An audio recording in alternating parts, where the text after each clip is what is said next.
જાગ્યા ત્યાંથી સવાર કોલમમાં આપ સર્વેનું હાર્દિક સ્વાગત છે।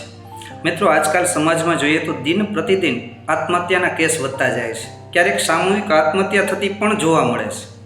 મિત્રો, આ જગતમાં રહેલો એક પણ વ્યક્તિ એવો નથી કે જેના જીવનમાં કોઈ સમસ્યા ન હોય। જીવનનો અંત એ જીવનની સમસ્યાનું સમાધાન નથી। આપણા ગુજરાતી કવિ અમૃત ભટ્ટ ઉર્ફે ઘાયલ નામનો શાયર લખે છે કે તને કોને કીધું કે મરણની બાદ મુક્તિ છે ઘાયલ, તને કોણે કીધું કે મરણની બાદ મુક્તિ છે ઘાયલ, રહે છે એ ને એ ફક્ત દિવાલ બદલે છે, રહે છે એ ને એ ફક્ત દિવાલ બદલે છે। મિત્રો, જીવનમાં જ્યારે આત્મહત્યા કરવાનો વિચાર આવે ને ત્યારે કવિ રઈશ મણિયારનો આ જાણીતો શેર હૃદયસ્થ કરી રાખજો, જે તમને જીવન જીવવાનું બળ આપશે કે મરી જવાનું થયું મન એ ક્ષણ વિતાવી લીધી, મરી જવાનું થયું મન એ ક્ષણ વિતાવી લીધી, પછીની ક્ષણમાં ઘણું જીવવા સમૂહ નીકળ્યું, પછીની ક્ષણમાં ઘણું જીવવા સમૂહ નીકળ્યું।